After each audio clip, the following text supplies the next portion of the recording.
হরে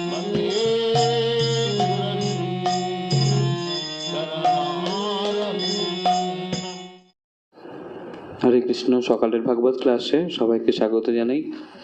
আমরা আজকের পাঠ করতে চলেছি অমল পুরাণ শ্রীমদ্ ভাগবত স্কন্দ 1 অধ্যায় 3, অর্থাৎ শ্রীকৃষ্ণ হচ্ছেন সমস্ত অবতারের উৎস। শ্লোক সংখ্যা 13। অষ্টমে মেরু দিব্যাংতু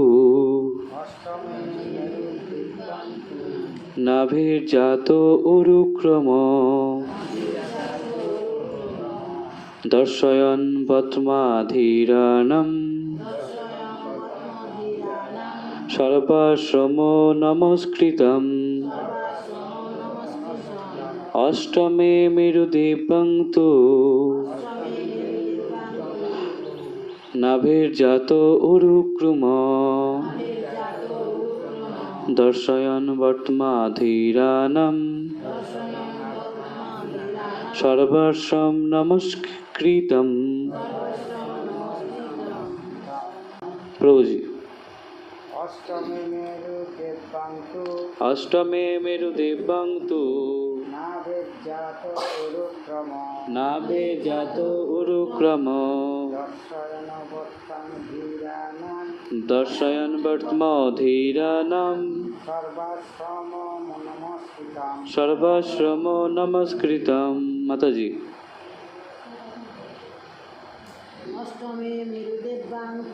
অষ্টমে মেরু দিব্যাংতু নাভির্জাত উরুক্রম দর্শয়ন বত্মাধীরাণম সর্বাশ্রম নমস্কৃতম। শব্দার্থ: অষ্টমে, অষ্টম অবতারে, মেরু দিব্যাংতু, মেরু দেবীর গর্ভে, নাভে মহারাজ নাভির দ্বারা, জাত জন্মগ্রহণ করেছিলেন, উরুক্রামা সর্বশক্তিমান ভগবান, দর্শয়ন দর্শন করে, প্রদর্শন করে, বর্তম পথ, ধীরানম যথার্থ জ্ঞানীদের, সমস্ত আশ্রম জীবনের বিভিন্ন স্তর, নমস্কৃতম পূজিত। অনুবাদ: ভগবানের অষ্টম অবতার হচ্ছেন মহারাজ নাভি ও তার পত্নী মেরুদেবীর পুত্র মহারাজ ঋষভদেব। এই অবতারে ভগবান পূর্ণ সিদ্ধি লাভের পন্থা প্রদর্শন করেছিলেন, যে পন্থা সর্বতোভাবে জিতেন্দ্রীয় এবং সমস্ত বর্ণ ও আশ্রমের মানুষদের দ্বারা পূজিত পরমহংসরা অবলম্বন করে থাকেন। আচ্ছা, এখন আমরা পড়ছি ভগবানের অষ্টম অবতার কে, ভগবান ঋষভদেব। হ্যাঁ, ভগবান ঋষভদেব হচ্ছেন ভগবানের তাহলে অষ্টম অবতার। এর আগে আমরা 7খানা অবতার পড়েছি, ভগবানের 7জন অবতার। এখন আমরা পড়ছি অষ্টম অবতার হচ্ছেন ঋষভদেব। আচ্ছা, ভগবানের অষ্টম অবতার হচ্ছেন মহারাজ নাভি ও তার পত্নী মেরুদেবীর পুত্র মহারাজ ঋষভদেব, অর্থাৎ তিনি মহারাজ নাভি ও তার পত্নী মেরুদেবীর পুত্র হিসেবে আবির্ভূত হয়েছিলেন। আচ্ছা, এই অবতারে ভগবান পূর্ণ সিদ্ধি লাভের পন্থা প্রদর্শন করেছিলেন, যে পন্থা সর্বতোভাবে জিতেন্দ্রীয়, এবং সমস্ত বর্ণ ও আশ্রমের মানুষদের দ্বারা পূজিত পরমহংসর অবলম্বন থাকেন। ভগবান আসেন, অবতাররা নেন কিছু একটা বিশেষ কার্য সম্পাদন করার জন্য। এই মহারাজ ঋষভদেব কেন এসেছিলেন? কিভাবে একজন রাজাকে শিক্ষা দিতে, যে কিভাবে রাজাকে ইন্দ্রিয়গুলিকে সংযম করে, নিয়ন্ত্রণ করে প্রজার সেবায় যুক্ত হতে হয়, তাই না? এখন রাজা যদি ভোগ বিলাসিতায়, রাজা যদি জলসুখ কামনায় যদি ভোগের ব্যস্ত থাকে, তাহলে কি প্রজা কল্যাণ হবে? ঋষভদেব হচ্ছেন সেই শিক্ষা দিতে এসেছিলেন, যে একটা মহারাজকে, রাজাকে জিতেন্দ্রীয় হয়ে, জিতেন্দ্রীয় মানে কি, ইন্দ্রিয়গুলিকে নিয়ন্ত্রণ করে, জয় করে, কিভাবে সিদ্ধি লাভ করা যায়, কিভাবে রাজ্য পালন করতে হয়, তা শিক্ষা দিতে। অর্থাৎ এটা রাজাদের শিক্ষা নেওয়া উচিত, বা যারা সমাজকে পরিচালনা করছেন তাদের তাহলে মহারাজ ঋষভদেবের জীবন থেকে, তার কর্ম থেকে শিক্ষা নেওয়া উচিত। এবং কি বলা হচ্ছে, যে সমস্ত বর্ণ ও আশ্রমের মানুষদের দ্বারা পূজিত পরমহংসরা এই পদ অবলম্বন করেন, সমস্ত বর্ণে, কেবলমাত্র শুধু ব্রাহ্মণ ক্ষত্রিয় বর্ণে নয়, ব্রাহ্মণ ক্ষত্রিয় বৈশ্য শূদ্র সমস্ত বর্ণের মানুষদের তারা যারা পূজিত সেই পরমহংসরা তারা এই পথ অবলম্বন, মহারাজ ঋষভদেবের পথ অবলম্বন করেন, অর্থাৎ জিতেন্দ্রিয় হতে হবে, তাই না? সবাইকে ইন্দ্রিয়গুলিকে নিয়ন্ত্রণ করতে হবে, দমন করতে হবে। শিল প্রভুপাদকৃত তাৎপর্য: মানব সমাজকে প্রকৃতিগতভাবে 4টি বর্ণ এবং 4টি আশ্রমে বিভাগ করা হয়েছে। 4টি বর্ণ হচ্ছে মানুষের বৃত্তি অনুসারে 4টি বিভাগ। হ্যাঁ, 4টি বর্ণ তাহলে কি? মানুষের বৃত্তি অনুসারে, কর্ম অনুসারে 4টি বিভাগ, এবং 4টি আশ্রম হচ্ছে চেতনার ক্রম বিকাশ অনুসারে 4টি বিভাগ। হ্যাঁ, আমরা পড়েছিলাম এই চাতুর্বর্ণ মহাশিষ্ট গুণ ও কর্ম বিভাগস্য। কেন আমি 4টে আশ্রম সৃষ্টি করেছি?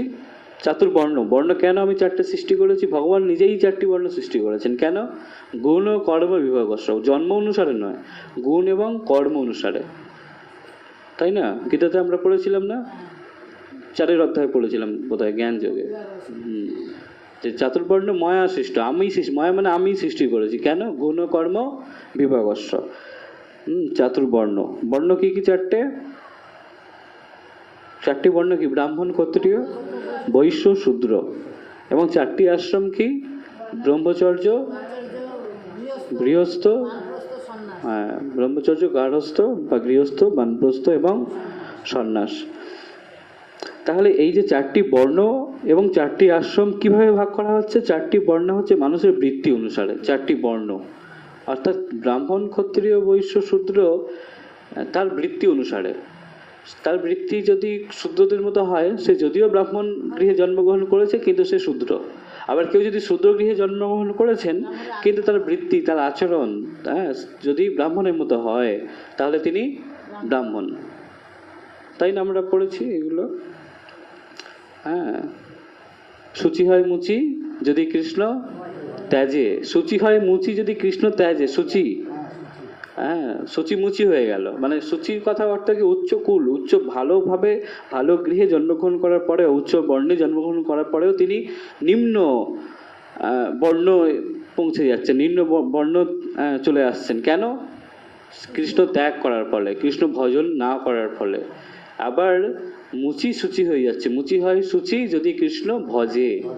তাহলে মুচি মানে নিম্ন এতেও জন্মগ্রহণ করেও শুদ্ধাচারের দ্বারা সে তার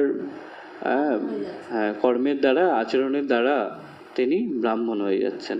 অর্থাৎ তিনি ব্রাহ্মণ মানে কি? শিক্ষায় দীক্ষায় না আচরণে উন্নত, তার আত্মা উন্নত করছেন নিজেকে। জন্মেছিল হয়তো নিম্ন কোনো গৃহে, সেখানে হয়তো সেই সংস্কার ছিল না, কিন্তু তিনি তার নিজের কর্মের দ্বারা তার চেতনাকে তিনি উন্নত করেছেন, তাই তিনি ব্রাহ্মণ। ব্রাহ্মণ মানে উন্নত চেতনা, সেটাই বলা হচ্ছে। তাহলে বর্ণ হচ্ছে মানুষের বৃত্তি অনুসারে 4টি বিভাগ, এবং আশ্রম হচ্ছে চেতনার ক্রম বিকাশ অনুসারে 4টি বিভাগ। আচ্ছা, বৃত্তি অনুসারে 4টি বিভাগ হচ্ছে অত্যন্ত উন্নত বুদ্ধিসম্পন্ন মানুষের স্তর বা ব্রাহ্মণ। বৃত্তি, হ্যাঁ, কর্ম আর কি। বৃত্তি অনুসারে 4টি বিভাগ হচ্ছে কি? অত্যন্ত উন্নত বুদ্ধিসম্পন্ন মানুষের স্তর বা ব্রাহ্মণ, পরিচালক বর্গ বা ক্ষত্রিয়, উৎপাদক ও ব্যবসায়ী সম্প্রদায় বা বৈশ্য, এবং শ্রমিক সম্প্রদায় বা শূদ্র। এই বৃত্তি অনুসারে নিজেদের কর্ম অনুসারে ভাগ হয়ে গেল। হ্যাঁ, যে কি? যে উন্নত বুদ্ধিসম্পন্ন মানুষের স্তর হচ্ছে কি? ব্রাহ্মণ, তাই না? তারপরে কি বলা হলো? যারা সমাজকে পরিচালনা করে, পরিচালক বর্গ, রাজারা বা সেনাবাহিনী, তাই না? এরা সমাজকে পরিচালনা করে। হ্যাঁ, এই পরিচালক বর্গ তারা হচ্ছে কি? ক্ষত্রিয় বা ক্ষত্রিয়। তারপরে উৎপাদক, যারা শিল্প কলকারখানায়, যারা ব্যবসা করে, বা যারা এই উৎপাদন করে, তারা কি? বা ব্যবসায়ী, তারা কি? বৈশ্য হয়ে গেল। এবং কি? শ্রমিক সম্প্রদায়, তারা কি? শূদ্র। যারা শ্রমিক, শ্রম দিয়ে এই বিভিন্ন ক্ষেত্রে যারা পরিশ্রম করছে তারা হচ্ছে শূদ্র। আচ্ছা, এবার ব্রহ্মচর্য, গার্হস্থ, মানে 4টে যে আশ্রমের কথা, এটা বর্ণ হয়ে গেল 4টে। এবার 4টে আশ্রম: ব্রহ্মচর্য, গার্হস্থ, বানপ্রস্থ এবং সন্ন্যাস। এই 4টি বিভাগ হচ্ছে পারমার্থিক চেতনার উন্নতির পথে 4টি স্তর, তাই না? আমরা পড়েছিলাম না যে 4টি আশ্রমের করণীয় কর্তব্য কি? 4টি আশ্রম কি করবে? গৃহস্থ হোক বা ব্রহ্মচারী হোক বানপ্রস্থী হোক বা সন্ন্যাসী হোক, তার উদ্দেশ্য হচ্ছে কি, আমি গৃহস্থ জীবনে কেন আসছি, যাতে কৃষ্ণ ভজন আমি ভালো করে করতে পারি, তাই না? তাহলে এইটা কি চেতনার উন্নতি। চেতনার উন্নতি অনুসারে 4টি স্তর। তার মধ্যে সন্ন্যাস আশ্রম বা সর্বত্যাগী জীবন হচ্ছে সর্বশ্রেষ্ঠ। উন্নত চেতনায় তিনি আর এই গৃহস্থ আশ্রমে প্রবেশ করছেন না, তিনি অনেক উন্নত হয়ে গেছেন। তাই বলা হচ্ছে কি সন্ন্যাস আশ্রম সর্বত্যাগী। সর্বত্যাগ মানে কি ত্যাগ করেছেন তিনি? এই জড় বস্তু ত্যাগ করেছেন, জড় জগৎকে তিনি ত্যাগ করেছেন, জড় কামনা বাসনা ত্যাগ করেছেন, সর্বত্যাগী, তাই না?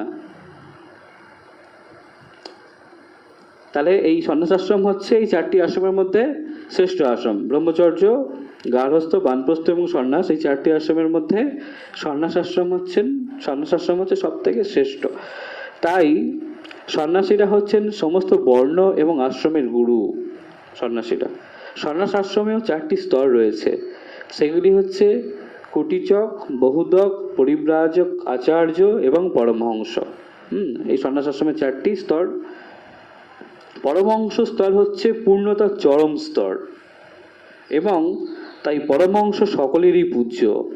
এমনিতে সন্ন্যাস আশ্রমে আছেন মানে তিনি সবাইয়ের গুরু। তার মধ্যে আবার 4টি ভাগ আছে। সব থেকে উপরের ভাগটা কি? পরমহংস। পরমহংস হচ্ছে সকলের পূজ্য। মহারাজ নাভি এবং মেরুদেবীর পুত্র মহারাজ ঋষভদেব ছিলেন পরমেশ্বর ভগবানের অবতার। হ্যাঁ, এবার আমরা অষ্টম অবতার সম্পর্কে জানছি। হ্যাঁ, ভগবান ঋষভদেব ছিলেন কি ভগবানের কত নম্বর অবতার? অষ্টম অবতার। এইভাবে মনে রাখতে হবে, কিন্তু ভুলি ফেললে হবে না, পরপর এরকম ভাবে মনে রাখতে হবে। এর আগে 7টা মনে আছে সবার পরপর? প্রথম চতুষ্কুমার, দ্বিতীয় বরাহ, তৃতীয় নারদ মুনি, চতুর্থ নরনারায়ণ ঋষি, পঞ্চম কপিল দেব, ঠিক। হ্যাঁ, তারপরে ষষ্ঠ আগে তিনি পড়েছিলাম দত্তাত্রেয়। আর তারপরে সপ্তম হচ্ছে যজ্ঞ, অষ্টম ঋষভদেব। বাহ। তাহলে মহারাজ নাভি, পিতা মাতাকে মহারাজ নাভি এবং মেরুদেবীর পুত্র মহারাজ ঋষভদেব ছিলেন পরমেশ্বর ভগবানের অবতার, এবং তিনি তার পুত্রদের তপশ্চর্যা পালন করার মাধ্যমে চিত্তবৃত্তি সংশোধন করে নিত্য আনন্দে মগ্ন হওয়ার পন্থা সম্বন্ধে উপদেশ করেছিলেন। খুব সুন্দর কথাটা। দেখো, তিনি তার পুত্রদের কি শিক্ষা দিচ্ছেন? তপস্যা করতে, যার মাধ্যমে কি হবে? চিত্তবৃত্তি সংশোধন হবে। মনের যে বৃত্তি, মন সবসময় চঞ্চল, তাই না? জড় বস্তুকে ভোগ করার জন্য চঞ্চল না মন সবসময় জড় বস্তুকে আস্বাদন করতে চাইছে, তাই না? সেই মনটাকে চিত্ত চঞ্চল হেতু কিন্তু আমরা এই ভক্তি জীবন থেকে ছিটকে যাব। ভগবান বলেছিলেন না, কিসের কারণে? এই অর্জুন প্রশ্ন যখন করেছিল যে এই যারা ভক্তিযোগ থেকে ভ্রষ্ট হচ্ছে, কি কারণে হচ্ছে তারা? হ্যাঁ, চিত্ত চাঞ্চল্য হেতু এটা হয়ে যায়। সেই চিত্তকে চঞ্চল মনটাকে নিয়ন্ত্রণ হবে কিভাবে? তপশ্চর্যার মাধ্যমে। সেটি বলা হচ্ছে এখানে। দেখো যে তিনি তার পুত্রদের তপশ্চর্যা পালন করার মাধ্যমে চিত্তবৃত্তি সংশোধন করে নিত্য আনন্দে মগ্ন হওয়ার পন্থা উপদেশ করেছিলেন। এখন চিত্তবৃত্তি যদি নিয়ন্ত্রণ হয় তপশ্চর্যা করে, তাহলে কি হবে? এই যে কি হবে? নিত্য আনন্দ, চিন্ময় আনন্দ আমরা লাভ করব। তপশ্চর্যা করে যদি আমাদের মনকে আমরা নিয়ন্ত্রণ করতে পারি, তাহলে কি হবে? এই যে নিত্য আনন্দ, চিন্ময় আনন্দ, নিত্য আনন্দ। সেটা এখন যেটা আমরা পাচ্ছি, যে সুখ বা আনন্দ, যেটা যাই বলো না কেন, যেটা পাচ্ছি সেটা কি নিত্য? সবসময় থাকছে? মানে হ্যাঁ বলছে, বলে হ্যাঁ। এখন যে আনন্দটা পাচ্ছে সবসময় থাকে আনন্দ? কিছুক্ষণের জন্য একটু আনন্দ হলো বা সুখ হলো, বাস হয়ে গেল। তাহলে হ্যাঁ করছে মন কোন দিকে? একবারে শেষে। তাহলে ঋষভদেব ভগবান তার পুত্রদের কি উপদেশ দিচ্ছেন? তপস্যার মাধ্যমে মনটাকে নিয়ন্ত্রণ করা। তাহলে মন যদি নিয়ন্ত্রণ করতে চাই কি করতে হবে? তপস্যা করতে হবে। কলিযুগের তপস্যা কি? গুহার মধ্যে ঢুকে এই ধ্যান করা? এই যুগের তপস্যা কি? এই যুগের তপস্যা কি? একদম হরিনাম সংকীর্তন অ্যাটেন্টিভলি, মানে কথা বলতে বলতে ওর সাথে ধরে না, মনোযোগ সহকারে হরিনাম করা। এইটা হচ্ছে কলিযুগের কি? তপস্যা। এছাড়া এই যে আরো তপস্যা আমরা করছি, যে ভোরবেলা ওঠা, উঠে স্নান করা, সে শীতকাল হোক, গরমকাল হোক, বর্ষাকাল হোক, এটা তপস্যা নয়? এটাও তপস্যা। হ্যাঁ, সময় মতো মঙ্গলারতিতে আসা, সময় মতো সন্ধ্যায় গীতা ক্লাসে আসা, এগুলো তপস্যা, প্রতিনিয়ত অধ্যবসায়। তাহলে এই তপস্যা করলে আমাদের কি হবে? মন নিয়ন্ত্রণ হচ্ছে? মনকে নিয়ন্ত্রণ করা যাচ্ছে কি? মনকে নিয়ন্ত্রণ করা যাচ্ছে। আমি বলছি না, ভাগবত তো সেই কথাটা বলছে, বা আমরা আগেও পড়েছি, ভগবান বলেছেন, হ্যাঁ, কৃষ্ণ ভক্তি অনুশীলন করো, ওটাও তপস্যা। তো এই তপস্যার কথাই ভগবান বলছেন। কিভাবে মনটাকে স্থির করা যাবে, মনটাকে নিয়ন্ত্রণ করা যাবে, দুটো উপায় ভগবান বলেছিলেন। কি কি উপায়? একটা হচ্ছে তপস্যার কথা, কৃষ্ণ ভক্তি অনুশীলন করার, আর একটা বৈরাগ্যের কথা। তপস্যার মধ্যে এগুলো পড়ে যাচ্ছে, হরিনাম সংকীর্তন, তাই না? তপস্যা কি? হরিনাম সংকীর্তন তো মূল তপস্যা এই কলিযুগের। আর একটা কি বলেছিলেন? বৈরাগ্য। বৈরাগ্য কথার অর্থ কি? জড় বিষয়ের প্রতি অনাসক্ত। হ্যাঁ, জড় বিষয়ের প্রতি আসক্ত হবে, ঠিক আছে। জড় বিষয়ের প্রতি অনাসক্ত হওয়া আর ভগবানের প্রতি আসক্ত হওয়া। জড় বিষয়ের প্রতি অনাসক্ত হলেই ভগবানের প্রতি আসক্তি চলে আসবে। এটা হচ্ছে বৈরাগ্য। বৈরাগ্য মানে সবকিছু ত্যাগ করা না, এই জড় বিষয়গুলোকে ত্যাগ করে ভগবান কেন্দ্রিক যে বিষয় সেগুলোকে গ্রহণ করা, সেটা হচ্ছে বৈরাগ্য। তাহলে আমাদের মন নিয়ন্ত্রণ হবে। এটা ভগবান গীতায় উপদেশ দিয়েছেন। হ্যাঁ, আর এখানে সেই কথাই বলা হচ্ছে যে তপস্যা করতে হবে, করলে মন নিয়ন্ত্রণ করা যাবে, মনটাকে নিয়ন্ত্রণ করা যাবে। মন যে চঞ্চল এত, হ্যাঁ, চঞ্চল হি মন কৃষ্ণ, আমার মন খুবই চঞ্চল। কিরকম চঞ্চল? বায়ুরিব সুদুষ্করম, বায়ুর থেকেও বেশি চঞ্চল। বায়ুকে নিয়ন্ত্রণ করা প্রায় এক প্রকার অসম্ভব। সবসময় সে বাহিত হচ্ছে। বায়ুকে আটকে রাখা যায়? তাকে নিয়ন্ত্রণ করা যায়? বায়ুর থেকেও সুদুষ্করম, বায়ুর থেকেও আরো কঠিন আমাদের এই মনটাকে নিয়ন্ত্রণ করা। দেখো মন কোথায় কাজ চলে যাচ্ছে, ওই দিকে তাকিয়ে আছে। হ্যাঁ, এখানে ভাগবত কথা হচ্ছে, শুনছে না, আমাদের মন অন্যদিকে চলে যাচ্ছে না? হ্যাঁ, দেখছো কত মন চঞ্চল। তাহলে ঋষভদেব উপদেশ দিচ্ছেন কি? তপস্যা করো, করলে কি হবে? মন নিয়ন্ত্রণ হবে। হলে কি পাবে?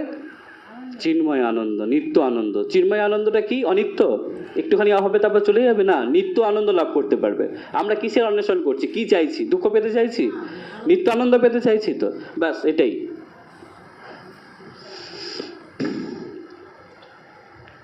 প্রতিটি জীবই আনন্দের অন্বেষণ করছে, কিন্তু কেউই জানে না অন্তহীন শাশ্বত আনন্দ কোথায় পাওয়া যায়। কেউ জানে না আনন্দ কোথায় পাওয়া যাবে। মূর্খ মানুষেরা জড় ইন্দ্রিয় সুখভোগের মাধ্যমে আনন্দের অন্বেষণ করে। যারা মূর্খ তারা এই জড় ইন্দ্রিয় সুখভোগের মাধ্যমে, এই ইন্দ্রিয়গুলিকে সুখ দিয়ে তারা আনন্দের অন্বেষণ করে। সেটা কি নিত্য?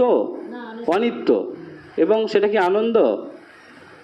সেটা আনন্দ না। কিছুটা সুখ হয়, তারপরে তার জন্য দুঃখের আরো অন্তহীন দুঃখ চলে আসে, অনেক দুঃখ। একটুখানি ইন্দ্রিয়কে সুখ দিতে গিয়ে, তাই না, গরম পড়েছিল, ইন্দ্রিয়কে সুখ দিচ্ছি, 2বার 3বার 4বার স্নান করে, কি হলো তারপরে? জ্বর। এই যে 2 দিন 3 দিন জ্বরে ব্যাস হয়ে গেল কাবু। এইরকম ব্যাপার। শিল ভক্তিচরণ স্বামী মহারাজ একবার বলছিলেন, এই জড়জগতের সুখ কেমন? যে একটা সুন্দর ধারালো ব্লেড বা ছুরিতে মধু রাখা আছে, হ্যাঁ, সেইটা সবাই চেটে চেটে খাচ্ছে। খেয়ে কি ভাবছে? বাহ, আমি খুব সুখ ভোগ করছি। এদিকে জিভটা ছিলে, মধুটা হয়তো প্রাথমিকভাবে ভালো লাগছে যখন একবার জিভ দিয়ে চাটছে, কিন্তু যেই জিভটা কেটে গেল। আর এই জড়জগতের সুখ ভোগ এইরকমই, মানে জড়জগৎকে ভোগ করতে গেলেই তোমার ভোগান্তি পড়তেই হবে, এবং বেশিটাই ভোগান্তি। হ্যাঁ, এই উট কি করে, ওই যে মরুভূমিতে ক্যাকটাস আছে না, কাঁটা জাতীয় গাছ, ওইটা চিবায়, ঠিক আছে, প্রচণ্ড যখন জল পিপাসা পায় ওই ক্যাকটাস জাতীয় গাছ চিবায়। এবার তার কাঁটার ফলে কি হয়? তার জীবের মুখের ভিতর ক্ষত বিক্ষত হয়ে ছিঁড়ে যায়, গিয়ে তার রক্ত সে নিজে পান করে, ভাবে বাহ, ক্যাকটাসের এটা খুব সুন্দর, তো রসটা স্বাদটা খুব ভালো। বুঝতে পারছো জলজগতের ভোগটা কেমন?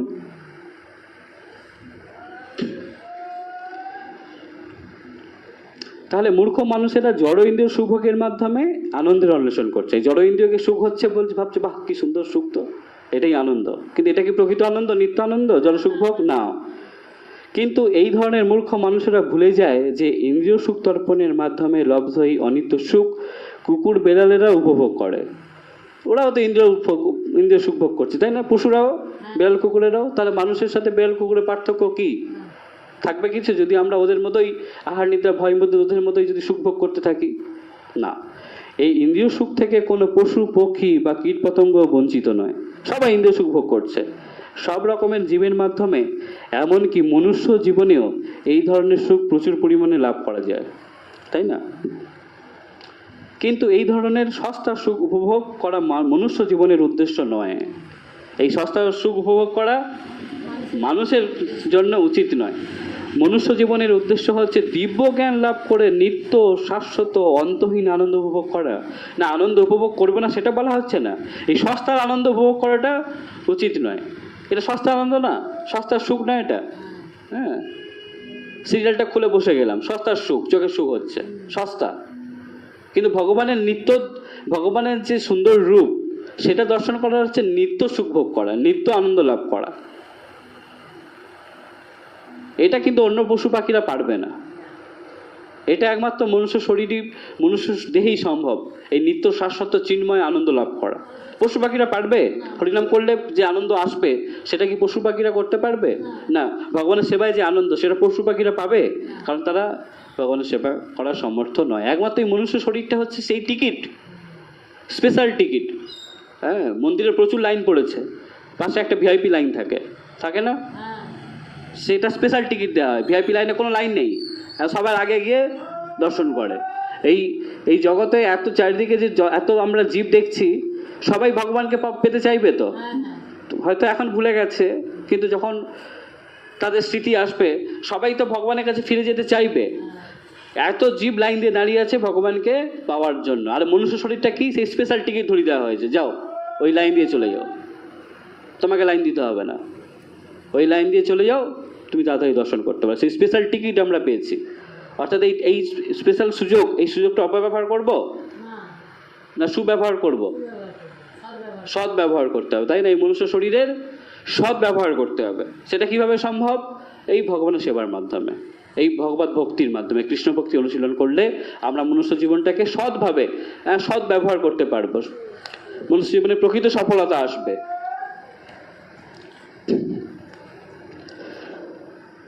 সব রকমের জীবের মধ্যে এমনকি মনুষ্য জীবেরও এই ধরনের সুখ প্রচুর পরিমাণে লাভ করা যায়, কিন্তু এই ধরনের সস্তা সুখ উপভোগ করার মনুষ্য জীবনের উদ্দেশ্য নয়। মনুষ্য জীবনের উদ্দেশ্য হচ্ছে দিব্য জ্ঞান লাভ করে নিত্য শাশ্বত অন্তহীন আনন্দ উপভোগ করা। হ্যাঁ, দিব্য জ্ঞান লাভ করে এই জড়জগৎকে জানো আর চিন্ময় জগৎকেও জানো। হ্যাঁ, দিব্য জ্ঞান লাভ করো। দিব্য জ্ঞান লাভ করে কি হবে? নিত্য, যেটা নিত্য, অনিত্য নিত্য। এই যে সুখভোগ অনিত্য সুখভোগ, কিন্তু আমরা নিত্য সুখ পাবো যদি দিব্য জ্ঞান লাভ হয়। শাশ্বত অন্তহীন, হ্যাঁ, অন্তহীন মানে কি? যার শেষ নেই, সবসময় সুখ পেতে থাকবো, অন্তহীন সুখ বাড়তে থাকবে, আনন্দ বাড়তে থাকবে, দিনে দিনে আনন্দ বাড়বে হরিনামের প্রভাবে। হ্যাঁ, অন্তহীন আনন্দ উপভোগ হবে। আমরা আনন্দ চাইছি না দুঃখ চাইছি? তাহলে এই দিব্যজ্ঞান লাভ করে ভগবানের সেবা করলেই, কৃষ্ণ ভক্তি অনুশীলন করলেই নিত্য আনন্দ, নিত্য বস্তু প্রাপ্ত হবে। অনিত্য বস্তুর বুঝছেন না, ছোট না। আর অনিত্য সুখ ভোগ করে কি হবে? কিছু সময়ের জন্য সুখ হবে, তার পরে মুহূর্তে এই প্রচণ্ড দুঃখ, তার দ্বিগুণ, চারগুণ, 10 গুণ দুঃখ। ভালো করে ভাবো, সামান্য হয়তো সুখ হলো, হ্যাঁ, সুন্দর খাওয়া দাওয়া করলাম, করে যেই গ্যাস অম্ল হয়ে গেল, 2-3টে করে ইঞ্জেকশন চলে আসছে। তার মানে ওই সুখটা করতে গিয়ে কত দুঃখ ভোগ করতে হচ্ছে, কত ভোগান্তি হচ্ছে।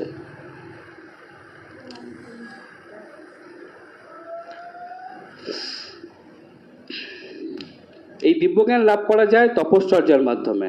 আচ্ছা, এবার দিব্যজ্ঞান লাভ করলে তো আমাদের নিত্য সুখ হবে, নিত্য আনন্দ হবে। দিব্যজ্ঞান লাভ হবে কিভাবে? অর্থাৎ এই প্রত্যেকটা সময় ঠিক টাইম মতো এসে মঙ্গলারতিতে এসে ভাগবত পাঠ, এটা তপস্যা, তাই না? ভাগবত পাঠ সবাই আসছে এখানে? সবাই আসছে এখানে? সবাই আসছে না, তারা তপস্যা করছে না। ওই জন্য দিব্যজ্ঞান লাভও হচ্ছে না, নিত্য আনন্দ লাভ হবে না তাদের, ভগবানকে তাহলে জানতে পারবে না। তাহলে এই দিব্যজ্ঞান লাভ করা যায় তপশ্চর্যার মাধ্যমে। তোমরা তপস্যা করছো, প্রতিদিন ভোরবেলা উঠছো, মঙ্গলারতি করছো এবং তারপরে ভাগবত পাঠ শুনছো, তপস্যা এটা। তার মাধ্যমে দিব্যজ্ঞান লাভ হচ্ছে তো নাকি? দিব্যজ্ঞান লাভ হচ্ছে না? দিব্যজ্ঞান লাভ হচ্ছে কি? বাস। তপস্যা কথাটির অর্থ হচ্ছে স্বতঃস্ফূর্তভাবে কষ্ট স্বীকার করা এবং জড়সুখভোগ থেকে বিরত হওয়া। তপস্যার কথা অর্থ কি? তপস্যা করলে দিব্যজ্ঞান লাভ হবে, দিব্যজ্ঞান লাভ হলে নিত্য আনন্দ লাভ হবে। এখন কথা হচ্ছে তপস্যা মানেটা কি? বলছে কি স্বতঃস্ফূর্ত হবে, নিজের ইচ্ছায় স্বতঃস্ফূর্ত হবে, কেউ প্রভাবিত করবে না। ভোরবেলা উঠতে কেউ ডাকাডাকি করবে না, ভোরবেলা উঠতে গিয়ে কাউকে ফোর্স করতে হয় ওঠো জোর করে। যেমন ধরো কারো পরীক্ষা আছে ছেলের, তাকে জোর করে তুলে দেয় বাবা ওঠ, সেটা স্বতঃস্ফূর্ত হবে না, তাকে একজন তুলে দিচ্ছে। আর স্বতঃস্ফূর্ত ভাবে স্ব ইচ্ছায়, নিজের ইচ্ছাতেই স্বতঃস্ফূর্তভাবে কষ্ট স্বীকার করা, এবং শুধু কষ্ট স্বীকার করা না, স্বতঃস্ফূর্তভাবে কষ্ট স্বীকার করা না, কি জড় সুখভোগ থেকে বিরত হওয়া, এইটা তপস্যা। এই ভোরবেলা সবাই কি করছে? সুন্দর ঘুমাচ্ছে। আমার সারা রাত ঘুম হয় না, ভোরের ঘুমটা আমি ছাড়তে পারবো, ভোরের ঘুমটা আমার খুব দরকার। ভোরের ঘুম আমার ভাঙে না, হ্যাঁ, কখন ঘুম হোক আর না হোক ভোরবেলা ওঠা যাবে না, তাই না? তার মানে তারা জড় সুখভোগ উপভোগ করছে, আর আমরা কি করেছি? সেই সুখভোগ ত্যাগ করেছি। জড় সুখভোগ তাহলে আমরা ত্যাগ করেছি। যারা জড় সুখভোগ থেকে বিরত হওয়ার শিক্ষা লাভ করেছেন তাদের বলা হয় ধীর, অর্থাৎ যিনি তার ইন্দ্রিয়ের দ্বারা বিচলিত হন না। এই জড় সুখভোগ এটা খুলে দিলে কেন এক্ষুনি?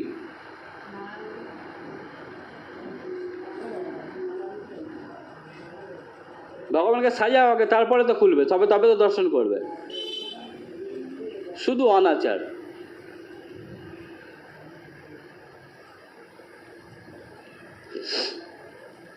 কি বলছিলাম? ধীর, হ্যাঁ।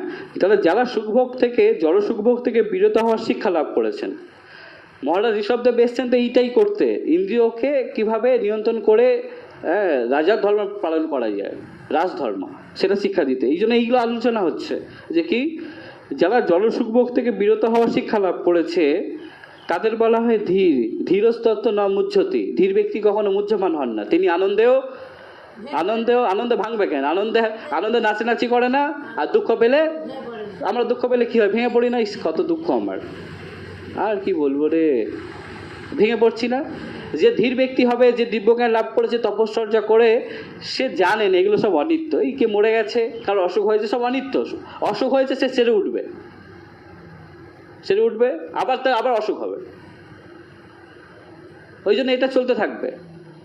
এই অসুখ হয়েছে সেই জন্য তিনি অত মুহ্যমান হবে না, ঠিক আছে, ওষুধপত্র খাও, ঠিক হয়ে যাবে। একটু ক্লেশ হবে, কারণ পাপের ফলেই রোগ হয়। রোগ কেন হয়? দুঃখ ভোগ কেন হয়? আমরা যে পাপগুলো করেছি তার ফল ভোগ করছি।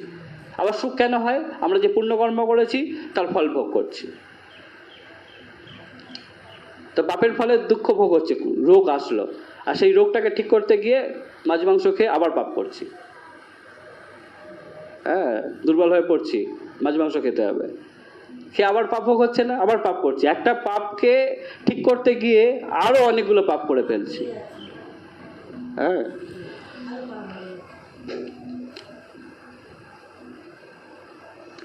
তাহলে ধীরস্তত্ত্ব ন মুহ্যতি, ধীর ব্যক্তি কখনো মুহ্যমান হয় না। হ্যাঁ, এই ধরো আমরা তিলক সেবা করেছি। হ্যাঁ, তিলক সেবা করেছি, কেউ হয়তো রাস্তা দেখা হলো, খুব আমাদের অভিবাদন করলো। হ্যাঁ, বাহ, তুমি তিলক সেবা করেছো, বাবা, হরে কৃষ্ণ, প্রভু প্রণাম, মাতাজি প্রণাম। আনন্দে লাফালাফি শুরু করে দিতাম, আমাকে প্রণাম করেছে। হ্যাঁ, তাহলে ধীর ব্যক্তি হওয়া হলো? আবার যে একটু দূরে গেলাম, অন্য একজন টিটকারি করছে, দেখো কত বড় বৈষ্ণব হয়ে গেছে, তখনই মন খারাপ হয়ে যাচ্ছে, আমার এরকম বললো, তাহলে আমাদের ধীর ব্যক্তি হওয়া হলো না। যে আমাদের অভিবাদন করলো তার কথা তো আমরা অত নাচানাচি করবো না, ঠিক আছে, হরে কৃষ্ণ প্রভু, হ্যাঁ, অত আনন্দ পাওয়ার কিছু নেই। আবার যে খারাপ বললো তার কথা এত ভেঙে কষ্ট পড়ারও কিছু নেই। এটাই হচ্ছে ধীর ব্যক্তির, মানে ধীর ব্যক্তির আচরণ হবে, শিক্ষা হবে। যিনি তপশ্চর্যা করার মাধ্যমে জ্ঞান লাভ করেছেন, দিব্য জ্ঞান, তিনি হবেন ধীর। তিনি আনন্দে উদ্বেলিত হবেন না, আর কষ্টতেও দুঃখেও তিনি ভেঙে পড়বেন না। ধীরস্তত্ত্ব ন মুহ্যতি।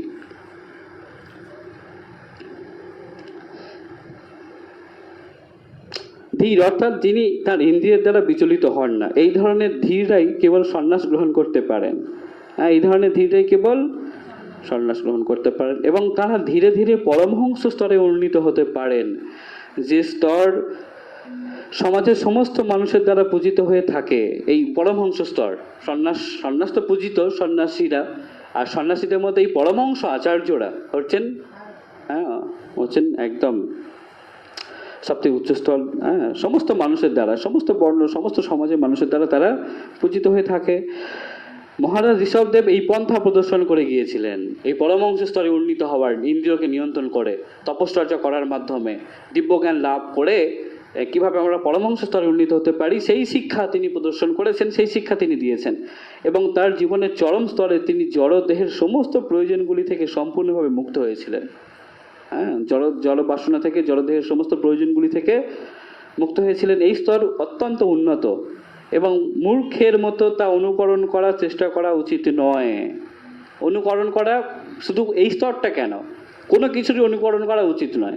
বিশেষ করে যারা বিশেষ ব্যক্তিত্ব, গুরু আচার্যরা, তাদেরকে আমরা অনুকরণ করব না, কি করব? অনুসরণ করব, তাদের শিক্ষা আমরা গ্রহণ করব। ভগবানকে অনুকরণ করব? ভগবান এতগুলো বিবাহ করেছেন, আমিও অনেকগুলো করে বিবাহ করব, এই করব? ভগবান তো করে আঙুলে পাহাড়ও তুলেছেন, গিরিরাজ গোবর্ধনকে ধারণ করেছেন, তুমি করো সেটা। ভগবান যেমন গোপীজন বল্লভ, সেরকম তিনি গিরিবরও ধারিত। তুমি গোপীজন বল্লভটা নিয়ে পড়ে আছো, আর গিরিবর ধারিটা কবে হবে তুমি? তোমার একটা হাতে একটা চেয়ার তোলার ক্ষমতা নেই, একটা হালকা বস্তু কদিন ধরে রাখতে পারবে হাতে? কতক্ষণ হাত উঁচু করে কিছু ধরে রাখতে হবে না, হাত কতক্ষণ তুমি উঁচু করে রাখতে পারবে? সেই ক্ষমতা তোমার নেই, তুমি ওই গোপীজন বল্লভ নিয়ে পড়ে আছো। ভগবান অনেকগুলো বিবাহ করেছেন, আমাকেও করতে হবে। ভগবান করলে লীলা, আমরা করলে কি যেন বলে, বিলা না কি একটা বলে। তিনি অতগুলো বিবাহ করছেন, তার ক্ষেত্রে লীলা হয়ে যাচ্ছে, আমরা করলেই তখন দোষ না? তো তুমি তাহলে গিরিবরধারী হয়ে দেখাও, তাই না? কি বলার, কি উচিতটা কি? অনুকরণ করা উচিত না। এগুলো মহান ব্যক্তিরা যেগুলো করছেন, বা আমাদের আচার্যরা যেগুলো করছেন, এই রূপ গোস্বামী, সনাতন গোস্বামীরা প্রায় 22-23 ঘন্টা তারা জেগে থাকতেন, 2-3 ঘন্টা ঘুমাতেন। আমরা সেটা পারবো? তাহলে সেটা অনুকরণ করবো আমরা? না, তার শিক্ষাটা আমরা গ্রহণ করবো, অনুসরণ করবো, তাদের পদাঙ্ক অনুসরণ করবো। তিনি কি শিক্ষা দিচ্ছেন সেই শিক্ষাগুলো আমরা গ্রহণ করবো। মহারাজ ঋষভদেব এই পন্থা প্রদর্শন করে গিয়েছিলেন এবং তার জীবনের চরম স্তরে তিনি জড়দেহের সমস্ত প্রয়োজনগুলি থেকে সম্পূর্ণভাবে মুক্ত হয়েছিলেন। এই স্তর অত্যন্ত উন্নত এবং মূর্খের মতো তা অনুকরণ করার চেষ্টা করা উচিত নয়, অনুকরণ করার চেষ্টা উচিত নয়। পক্ষান্তরে শ্রদ্ধাবান চিত্তে এই স্তরের মানুষদের পূজা করা উচিত। যারা পরমহংস স্তরে উন্নীত হয়েছে, ওর দেখে দেখে আমিও সন্ন্যাস, যোগ্যতা নেই সন্ন্যাস আশ্রমে, তবু সন্ন্যাস নিচ্ছি, নিয়ে কি করছি, সমাজে উৎপাত সৃষ্টি করছি। অর্থাৎ আমাদের কি করতে হবে, তাদেরকে অনুসরণ করতে হবে, তাদের শিক্ষা গ্রহণ করতে হবে। আস্তে আস্তে তবে আমরা আস্তে আস্তে নিজেকে সেই স্তরে উন্নীত করতে পারি। তাই জন্য তাদেরকে পূজা করতে হবে, তাদেরকে তাদেরকে পূজা করা উচিত।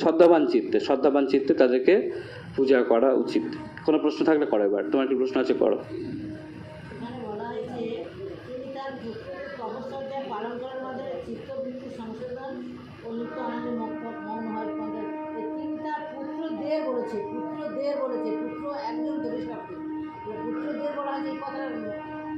ঋষভদেবের পুত্রদের, ভগবানের পুত্রদের, ঠিক আছে। ঋষভদেব তিনি তার পুত্রদের। আর কারো প্রশ্ন আছে কিছু?